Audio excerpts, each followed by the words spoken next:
I'm an expert, right? I'm 100% solvency rate in every homicide that I've ever investigated. Meet Texas Ranger Jim Holland, an officer who had never let a case go unsolved until he came upon this one. Laura Grillo was murdered just days before her wedding.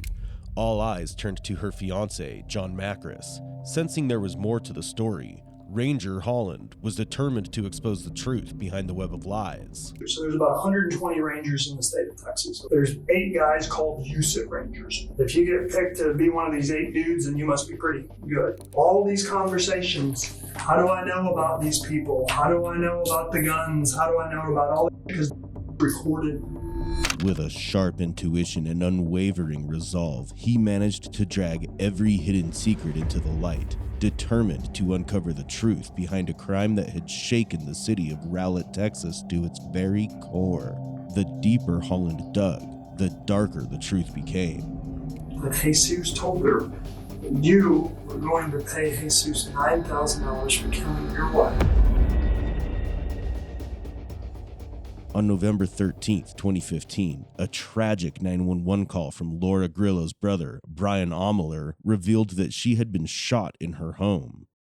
Police soon realized this wasn't a random robbery, but a targeted attack. Suspicion grew around her fiancé, John Macris, whose lack of remorse and odd behavior made him stand out. But despite this, he was ruled out as a suspect. When detectives checked his alibi, he was captured in CCTV footage, proving he was nowhere near the scene at the time of the attack. After months of investigation, police uncovered crucial evidence on 2 individuals, Jesus Trevino and James Valida, both employees of John Macris. The case took a dramatic turn when James, already in custody, finally broke down and revealed shocking truths. With everything falling into place, the Ranger knew the moment of truth had arrived for one final interrogation. I'm from Sparta. Sparta? Okay. Sparta. I had a college roommate who was from Greece. He was from Athens. He was a swimmer at University of Louisville. I spent 3 summers in the islands. Ios, Santorini, Pyros, Crete, Mykonos. I'm trying to think. Pretty much anywhere out there I've been. You spend any time in the islands? No, when I go home, back home, I usually stay home. Yeah. How's Sparta? Nice or not? It's pretty nice. I spent 3 summers in the islands, and I've never been on the mainland. And everyone I know who's Greek keeps telling me, well, you're messing up, you need to go to the mainland. But, man, the islands are just, I like the islands. Very nice. Yeah. Probably the greatest meal I've ever had in my entire life was on Santorini. Just unbelievable. But I'm going, I was there 25 years ago, probably the last time. So I started going. A lot of things have changed. Well, I heard, because then the drachma was worth, was like $3 million to $1 or something. So. No, it was never like that. So what? 3,000? What would it be? It was something crazy. No, it was like about 300 drachmas was about $1. But before they changed to euro. 25 years ago. Oh, I don't know about 25 years ago. When I went, I know the economy, the dollar was crazy. And it was so cheap.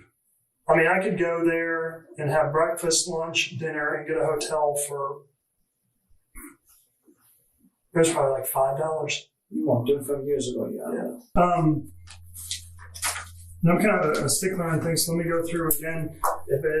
You steer the boat. You know what that means? You're the captain of the ship. So nothing happens in this room that you don't want to happen. You don't want to talk to me. You don't want to answer questions. And that's cool. All you got to do is say it, and we're done, and you go back. But I figured I would take this opportunity to at least kind of explain to you what's going on.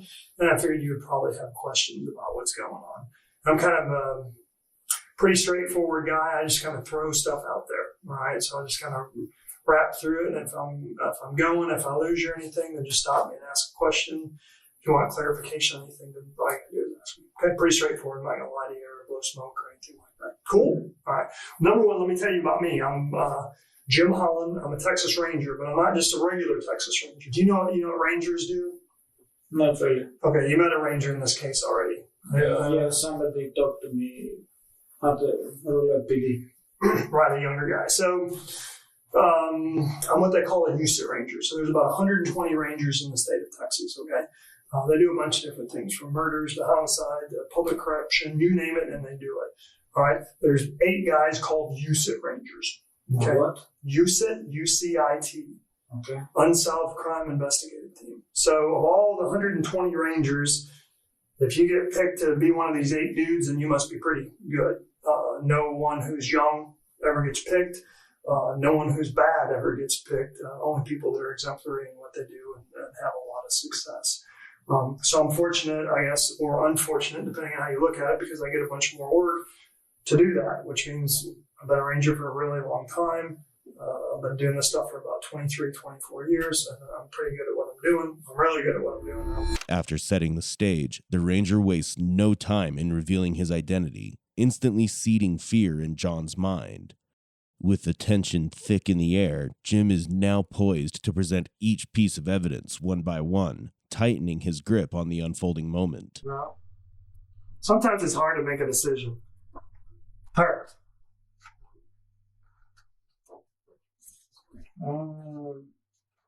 What's your name? I cannot really see your face.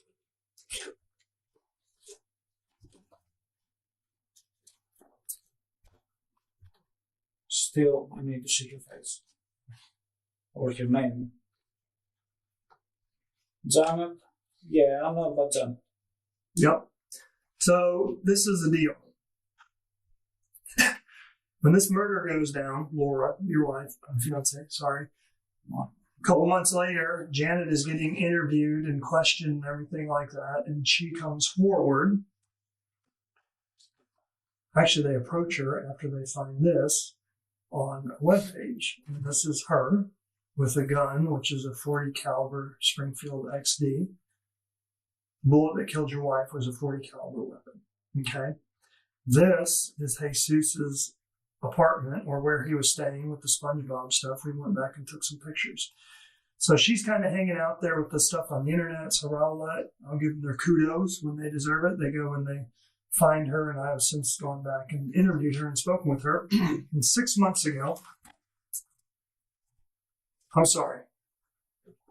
6 months before your wife was murdered, she claims, all right, I'm just throwing that as a claim. She comes forward and says that she was talking to Jesus, and that Jesus says that you offered to pay him money to kill Laura.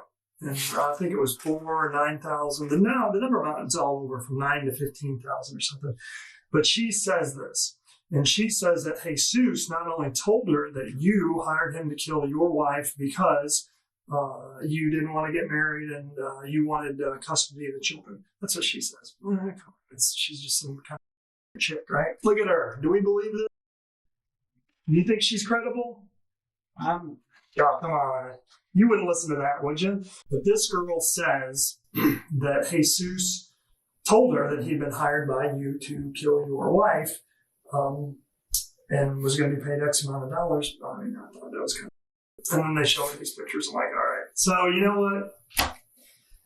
I'm going to fly to Colorado, and I'm going to go interview her myself. And I'm going to give her a polygraph. And you know what she told me? I believe her. And she passed the polygraph. But look at her. Would you? So what? Why? Hold on. Backtrack. Mm-hmm. You say to me again, what did you say? You know what did she told me? I didn't understand what you just said. So I didn't believe this. I thought, well, she's probably not credible. So I went to Colorado and I interviewed her, and I'm an expert, right? I'm supposed to be one of the best, right? Okay. 100% solvency rate in every homicide that I've ever investigated. 100%. That's why I got the job that I have, right? I understand. So I sit down and I interview her. And there's no indications of deception. She's telling the truth. There's no indication for what? No indications of deception. She is Deception. Okay. She's not lying. She's telling the truth. I'm convinced of that, just in case I give her a polygraph. And she passes that. Okay. When you say she passes that, what do you mean? I'm not. I mean, she was asked those questions when she was hooked up to a machine, and she gave the same answers, and the polygraph showed that she was telling the truth. Now, I don't really give a what the polygraph says, other than the fact it's just something else to prove up. right? Shows that she's being credible. Maybe people think I'm an idiot. I don't know what I'm doing. I know where they think that, but sometimes I like to imagine that, right? All right. So, but you wouldn't think much about that, about this girl jumping out there and maybe Jesus runs his mouth or something. Well, but I know that she had issues with him. And yeah, it's not credible, right? I mean, you wouldn't buy that, would you? as I said, I wouldn't buy it. It doesn't mean anything, right? I come up with big girl. So get this. trying to. A year ago, she calls. It's not Dallas Police Department. Well, let me go back to that.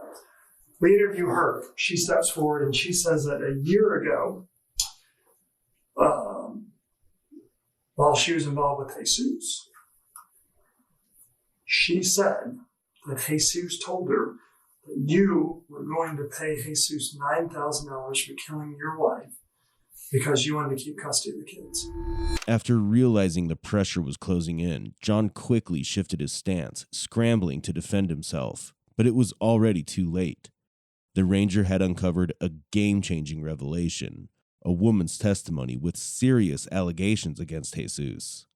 This new twist was about to change everything. I'm just telling you what they're saying. I'm not here asking questions. I just want to tell you what's out there. You should know what's out there, right? I mean, you want to know, don't you? I mean, You're under arrest. I guess you're going to tell my lawyer, so it doesn't make any difference, right? Yeah, you can tell them too. You can leave, you can do whatever. I'm just trying to explain it to you. If you want to hear it, then I will. If you want to leave, then let me know and we'll bring someone. So I would want to know. If I was accused of something, I would want to know. I would want to know what's out there. I'm going to tell you. So she says that a year ago, Jesus told her that he was going to get paid $9,000 to kill your wife because you wanted to keep the children and you didn't want to get married. Or you just want to keep the kids. And she goes into a little bit of detail about what he was planning to do and why it was going to happen. But so you got another chick, right? She's pricing. She's dating Jesus, right? You think she's credible? Well, Jesus was doing a lot of chicks. So. Right. So he's just running his mouth, right? I mean, she's probably just making shit up. She's coming forward after the fact. She wants to be famous. She wants to be on Entertainment Tonight, right? Yes. Okay. Kind of maybe. But the problem is she says, no, I'm not making this up. And no, I believed it. And yes, it happened. And I'm so sure of this that I called up the Dallas Police Department. And I talked to a detective and I gave him all the information. When? A year before the murder. And I did. I called him. I told him every single thing. I told him what I knew. I gave him John's name. I gave him the wife's name. I gave him all Jesus' information, when he drives, about the gun, everything. I told him everything. I said, okay, well, let us look for that report. We don't find it. There's no report. She never called Dallas PD. But guess what? A day later, they find the report. Not only did she call them, and not only did they take a report, but the whole thing was recorded, right? And then they handed off to a Department of Public Safety, State Police, CID agent who works intelligence hits. And he starts looking at it. I don't know, his wife got sick and his mom died. And kids had scarlet fever. For whatever reason, he didn't really do with it other than open the file, ran your name, runs your wife's name, pulls up your house on Google Maps, and runs Jesus. A year before your wife dies. Now, there's two people that are saying the exact same thing, and one of them is memorialized the year before. Is what? It's recorded. Okay. There's a record. There's reports. There's documents. It's not made up. It's not. How would she know this is going to happen? The ranger pieced together every detail, determined to corner John Macris. Trusting his instincts, he's convinced John was the mastermind.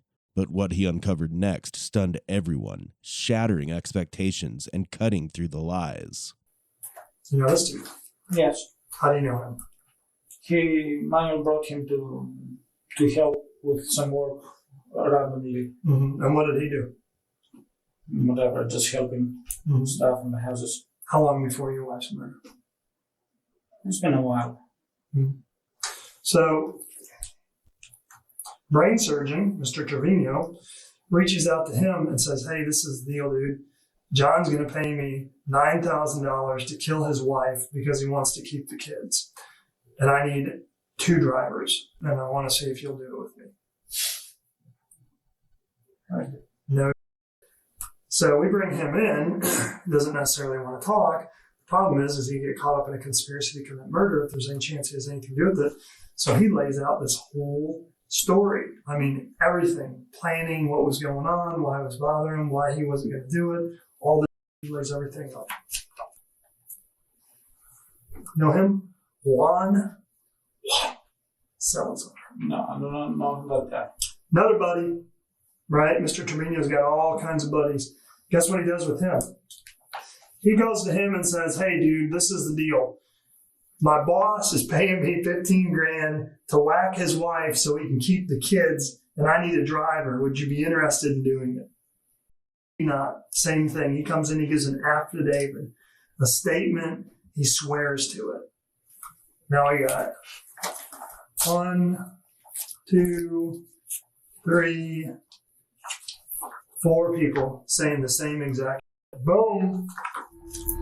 Then came the breakthrough. Ranger Holland uncovered a piece of evidence that cleared Jesus of all accusations. With a calm demeanor, he revealed irrefutable proof, call recordings from Jesus's phone. The truth was laid bare for all to see, leaving no room for doubt. You know him? Doesn't seem familiar. Guess what he has to say? Who is that person? One of your boy's friends. I'm sorry, is that his brother? No, that's his brother. His brother. Yep. And guess what his brother said? Which brother? His brother.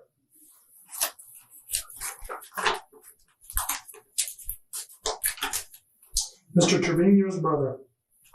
You know he had a brother? I know he have siblings, but that picture does not look any familiar at all to me.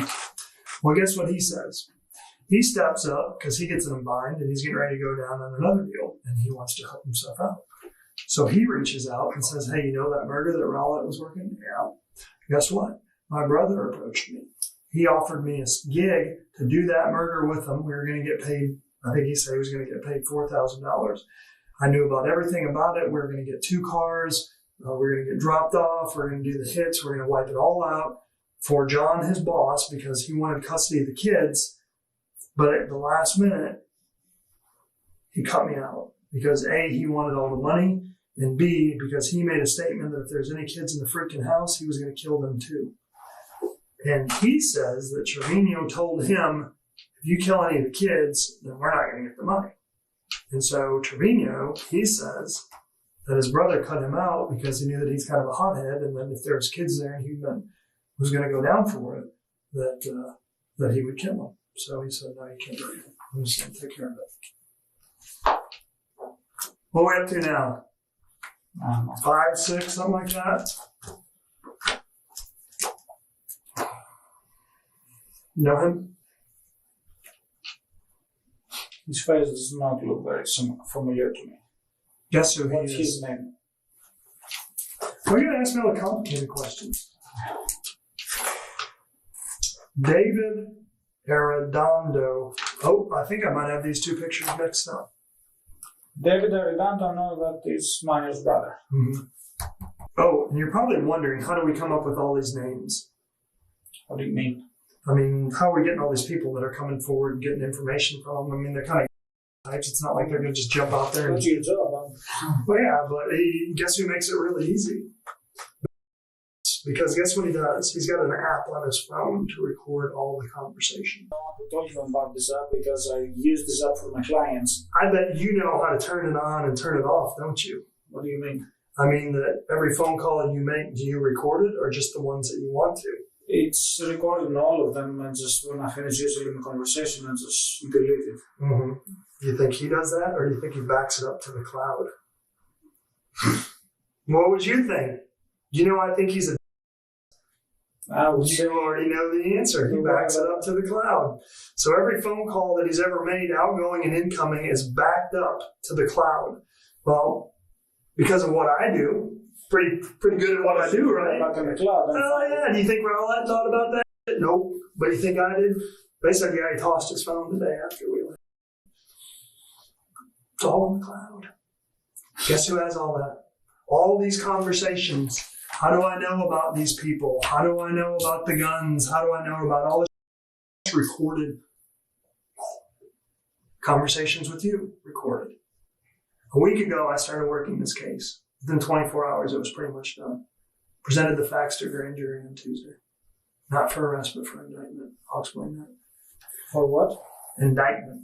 I'll come back to it. Now, John finally realizes that one misstep by Jesus has shattered everything he'd carefully planned. When detectives searched Jesus' backpack, they found his phone loaded with recordings, including calls with John Macris, exposing a dark truth.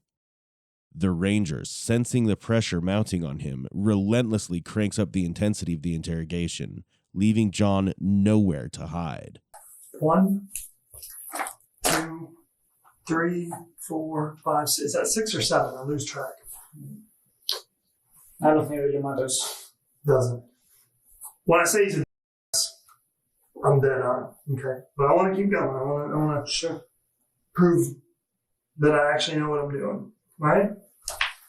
Then, of course, if you're going to shoot someone, all right, and you're smart enough to get rid of the clothes in the gun, all right, you should also get rid of the backpack that the clothes in the gun are put in. Because when you shoot someone, even though you don't see it, there's something called GSR, gunshot residue, and there's blood splatter because it's high speed. When you hit something, and even though you can't see, you watch CSI, Miami, any of those shows? Sometimes I've seen that. So when you shoot someone at close range, the splatter comes back at you. And if you're wearing a black hoodie when you do it, all right, you're going to have the victim's blood on you. Now, if you get rid of the black hoodie and the black pants and the black tennis shoes that you're wearing, it can be pretty good, right? Because you can just get rid of it. But the problem is if you put all that along with the gun that has blood on it into this backpack. Do you know what the Lacard exchange principle is? That's fascinating. Lacard is this French scientist. He's an absolute genius, right? He comes up with this theory back in 1823. Same year, mind you, that the Texas Rangers came to be.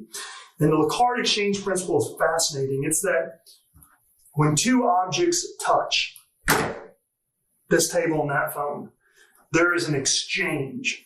Part of that table goes onto this phone and part of this phone goes onto that table. That makes sense, yes. Smart dude. French scientists, don't screw with the French, right? They're smart. So Lacard exchange principle, if you take the bloody black hooded sweatshirt and the black pants that you're wearing and the gun that you shot this person with and you stick it all in that backpack, right? And then you take out that stuff and you take the gun, you put little pieces and you dump it in one spot and you take the clothes and you dump it, let's say, at a job site, right? In a garbage can. You're pretty smart for doing that, right? But if you put all that in this backpack because of the Lacard exchange principle, then there's a transfer of evidence. So where do you think this backpack was found? I don't know, I'm trying to see the around what. It was found in James's motel room. Okay? Okay. And who do you think James said this backpack belonged to? Jesus.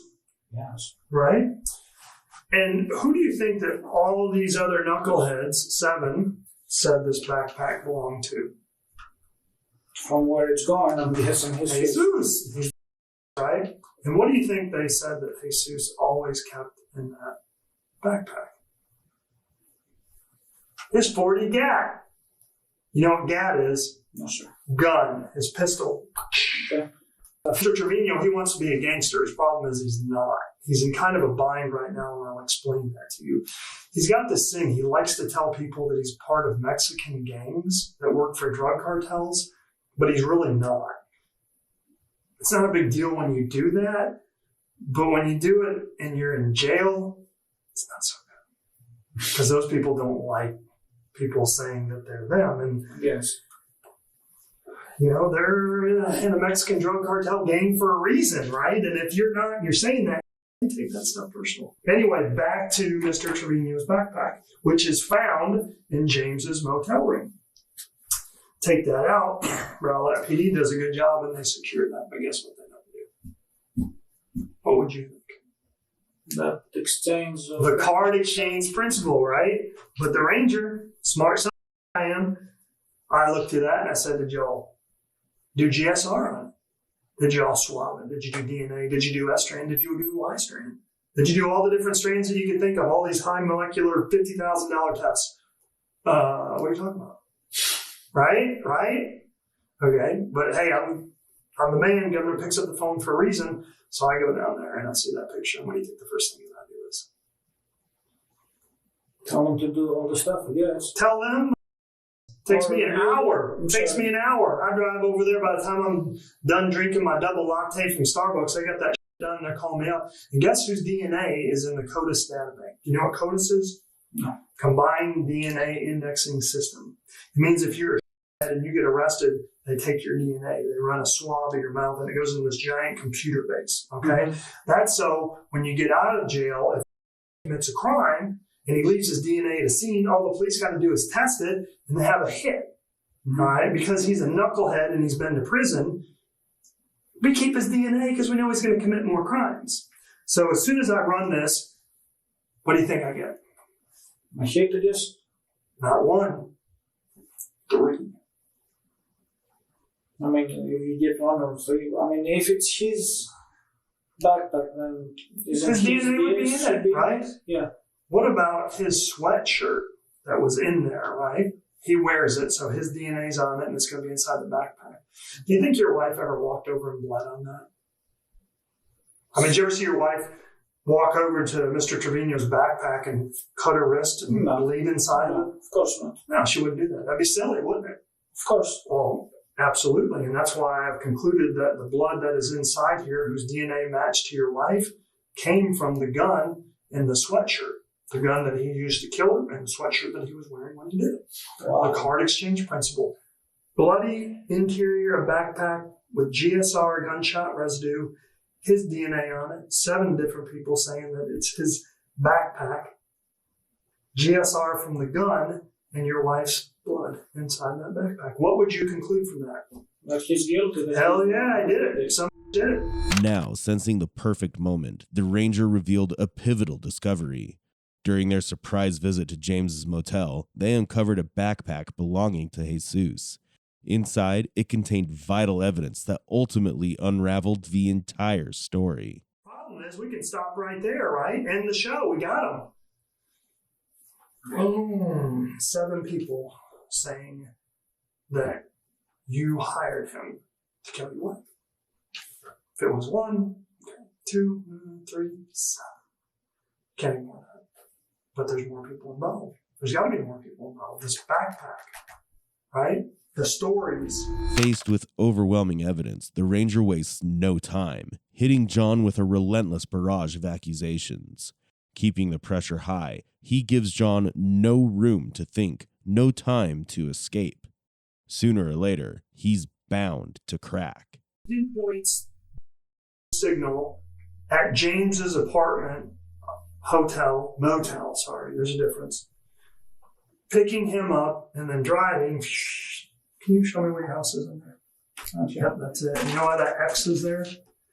Because it picks him up driving to your house and at really pretty much the exact time that we feel like your wife was murdered, within 1.5 to 3 minutes of her getting home, because he just barely beat her there. His phone is tinging at your house.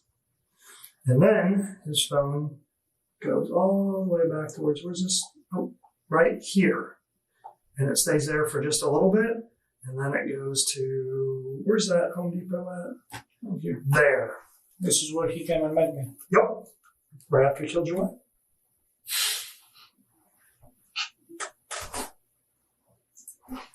So, if I know that he's at James's motel, what do you think that makes me to believe about James? That he's an accomplice somehow.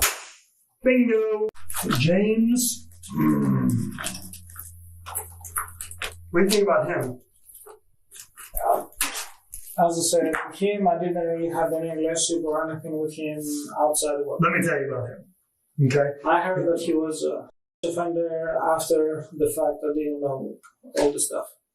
He's not a big, hard-time criminal. He was messing around with a girl who was 16 when he was 19. It was consensual. Other than that, he's got no criminal history. Definitely not a killer. Definitely not the dude that you want to drive. Okay? Someone who doesn't do very well in jail because he doesn't want to be here. He's very uncomfortable with it. And as soon as he finds out that Mr. Trevino there, who now has hits out, right, because he's saying what?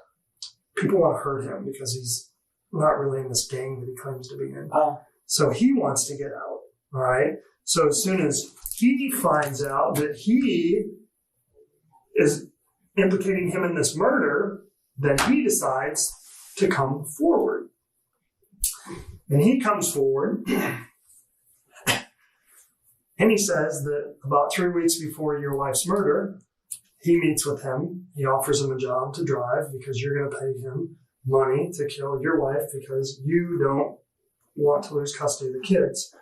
And he comes to work for you. I'm just telling you, do you want to know? I figure you want to know. I don't want to. I would want to know. I would want to know. How I'm going to lose custody of my kids when I have a very good relationship with my... Dude, whatever. I'm just telling you. It's not a question and answer time. I'm not asking you questions. I'm just telling you. I want to tell you what's out there, okay? Okay.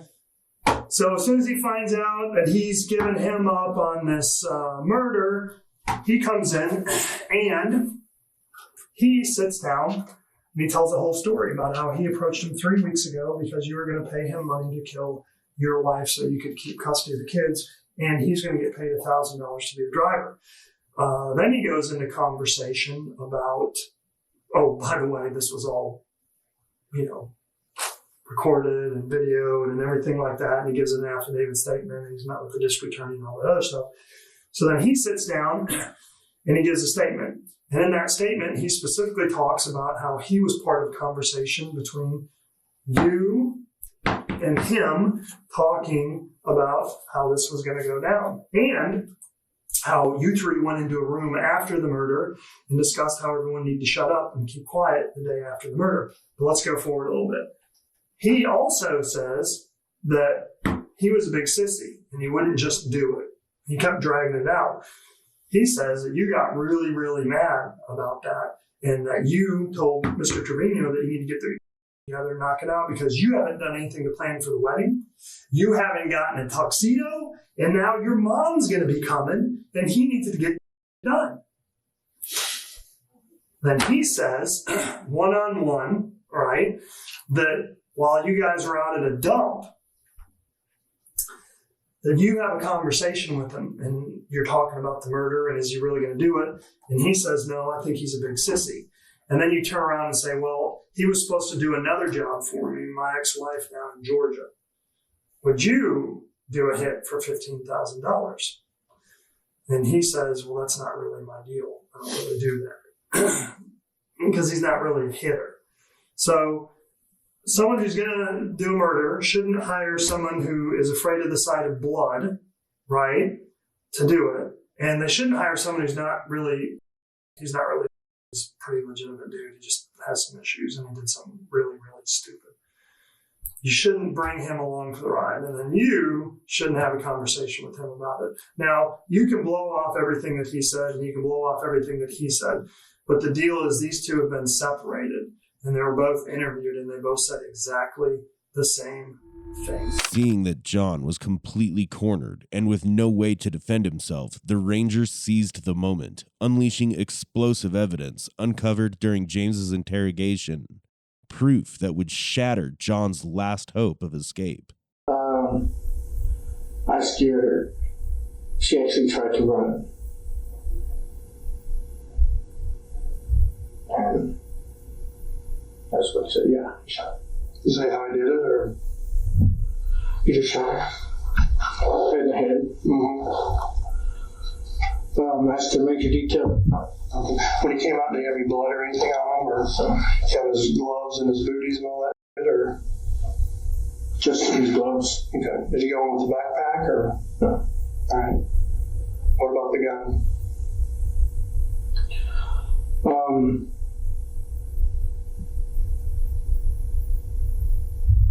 He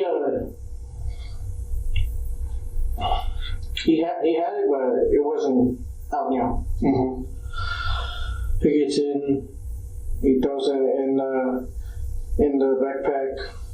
There's no smell, no nothing. So again, I'm just thinking he's shooting. So you never hear anything, you never smell anything, but it's the morning that she dies. Yes. Yeah. What time were you there approximately?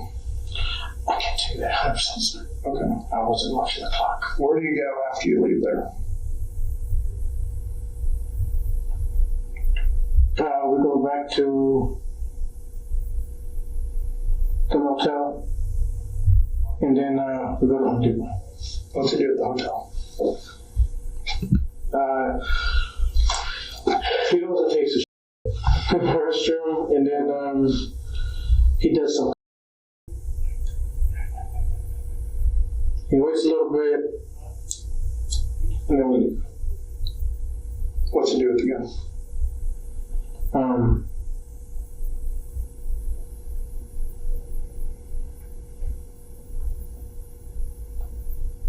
He took it apart. Okay, and then what? He got rid of it. Where? In the house. At the motel? No. Where at? At the gas station up the street. What's the name of the gas station? It's a little tiny gas station. So he takes part of the hotel and throws it in the dumpster at the gas station. Then you all go to Home Depot. Yes. Okay, and what's he saying on the ride to Home Depot? That's what he tells me about. She, I can't believe we're good, not to worry about nothing, things gonna be a lot better. He just smiling and giggling the whole time. He's like, yeah, man, she tried to run. Yesterday, after me not talking for a while, he's smiling, but man, let's go to work. And friends with the music, start to sing, jamming out, all the way there. So they pull up, I get out the car and get right to work. During his interview with the Ranger, James Veleta revealed something even more chilling. He described how Jesus murdered Laura and disclosed that John had offered them a staggering $15,000 to carry out the crime. James also helped detectives uncover a hoodie and a pair of shoes belonging to Jesus, which he had discarded after the crime. Deal. I mean, you're telling me that, basically admitting that I hired him to do the murder. That's what you're telling me. Am I telling you to admit that? No, I already know that you did that. I'm giving you an opportunity to tell the truth and come forward and to ask for some type of consideration for doing the right thing and for helping me to make sure that this guy goes to death row. That's what I'm talking about. There's not a question of if you did this or you didn't do that. I already know the answer to it. I already know that you hired him. I know that he drove. I know that he's an idiot. I know that he pulled the trigger. Okay? I already know those things. It's not a question. All right? I'm not asking you questions. Did you do that? I already know the answer to that. The question is, what do you want to do? If you want your attorney, then we'll end it right now. That's your choice. If you want to provide information and try to help yourself out, then we can do that too. It's up to you. In September 2018, John Macris was convicted of capital murder and sentenced to life in prison without the possibility of parole. In February 2019, Jesus Trevino received the same sentence after being found guilty of capital murder. James Veleta accepted a plea deal, agreeing to testify against John Macris and Jesus Trevino, and was sentenced to 25 years in prison. The tragic story of Laura Grillo is a painful reminder that sometimes the people we least expect can turn into our worst nightmare. With Laura's life being tragically cut short, it serves as a heartbreaking reflection of the quiet suffering many endure behind closed doors. But amidst the darkness, we find hope in the tireless work of individuals like Texas Ranger Jim Holland, who pursued justice with unmatched dedication. Their bravery in handling such a complex case gives us a glimpse of what true justice looks like. This case also highlights how vital it is to continue speaking out against crimes committed against women. Only by doing so can we make sure predators like John are held accountable and that they face the consequences of their actions. Laura Grillo's story will stay with us, reminding us of all the work we still have to do to make the world a safer place for everyone. What are your thoughts on this case? Share them in the comments below. And don't forget to like, follow, and subscribe to our channel for more content like this.